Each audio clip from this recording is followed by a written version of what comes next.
सासू माँ, मुझे माहवारी आती ही नहीं। बीटेक, एमटेक और एमबीए की डिग्रीधारी निशा की शादी नीतीश के साथ तय हो गई। नीतीश निशा के साथ उसकी कंपनी में ही काम करता था। निशा उससे एक पोस्ट सीनियर थी और उसकी तनख्वाह भी नीतीश से ज़्यादा थी। लेकिन जब नीतीश ने उसे प्रपोज किया तो वह मना नहीं कर पाई।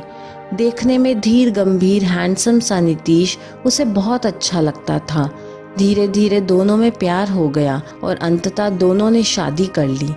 असली बखेड़ा खड़ा हुआ शादी के बाद।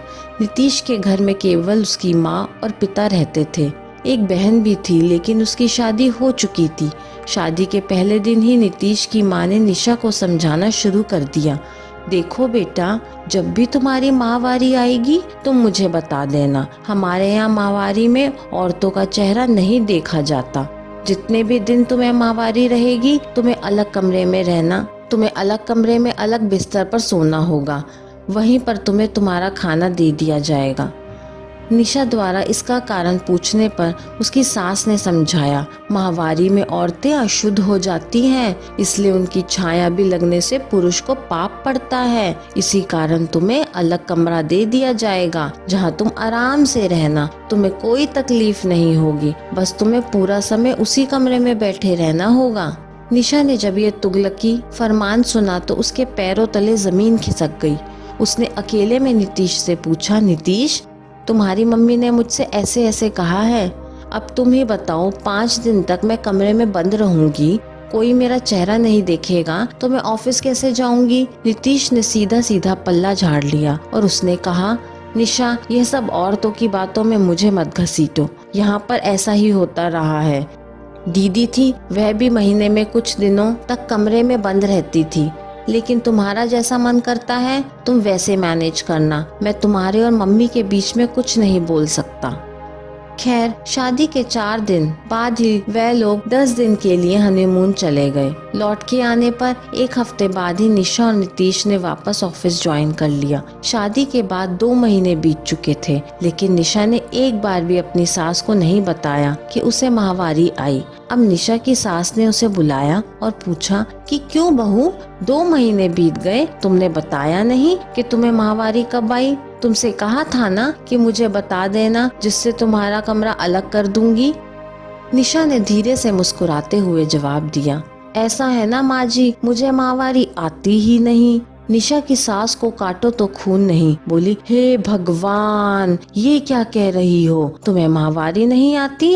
वह इसके बाद गला फाड़ फाड़ के चिल्लाने लगी, अरे नीतीश, देख तेरे साथ कैसा धोखा हो गया, बांझ औरत तेरे गले बांध दी गई। नीतीश शोर सुनकर वहां पहुंचा और पूछा, क्या हो गया माँ, क्यों चिल्ला रही हो? तब उसकी माँ ने बताया, तेरी बीवी को तो माहवारी ही नहीं आती, इतनी बड़ी बात तुझे पता नहीं थी, ऐसी लड़की से शादी कर ली। नीतीश ने प्रश्नवाचक दृष्टि से निशा की ओर देखा। निशा ने अपनी सास से पूछा, क्या हुआ माँ जी, माहवारी तो गंदी चीज होती है, उसके होने से औरत अशुद्ध हो जाती है। ये तो अच्छी बात है ना कि मुझे माहवारी ही नहीं होती, मैं एकदम शुद्ध हूँ, मुझसे ज्यादा शुद्ध लड़की आपको और कहाँ मिलेगी? तब निशा की सास बोली, अरे लड़की, माहवारी न होने से औरत बच्चे नहीं पैदा कर सकती, तभी मैं कहूँ अपने से छोटे पोस्ट वाले लड़के से तूने शादी कैसे कर ली? फिर निशा ने अपनी सास को समझाया, देखो माँ, बच्चे पैदा करना अच्छी बात है या बुरी बात? तो उसकी सास ने कहा, यह भी कोई पूछने वाली बात है, हर औरत माँ बनना चाहती है। तो फिर निशा ने पूछा, अगर माहवारी बच्चे पैदा करने में मदद करती है तो उसके होने से औरत अशुद्ध कैसे हो गई? आगे निशा ने अपनी सास को समझाते हुए कहा, माँ, मुझे भी माहवारी आती है, लेकिन मैं इस बात को नहीं मानती कि इससे मैं अशुद्ध हो जाती हूँ। यह तो एक बिल्कुल ही प्राकृतिक प्रक्रिया है और आजकल तो साफ सफाई के लिए इतने अच्छे किस्म के पैड उपलब्ध हैं जिससे कपड़ों पर कोई धब्बा भी नहीं लगता। फिर इस तरह का ढकोसला क्यों? लेकिन सास तो सास होती है, अपनी बात गलत कैसे साबित होने दे? तुनक कर बोली, तुम आजकल के बच्चे पुरानी परंपराओं का मजाक समझते हो। अरे तुम्हारे भले के लिए ही तो कही थी कि अलग रहना, तुमको 5 दिन आराम रहता, कोई काम न करना पड़ता।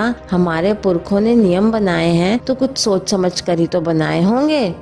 निशा ने उत्तर दिया, माँ, सोने के पिंजरे में रखकर चिड़िया को बासमती चावल का दाना डालोगे तो भी वह खुश नहीं रहेगा। पीरियड्स में मुझे भी दर्द होता है, पर जरूरत होती है तो आराम कर लेती हूँ। लेकिन ये क्या बात हुई कि मुझे जबरदस्ती एक कमरे में बंद कर दिया जाए और कहा जाए कि आराम करना ही है।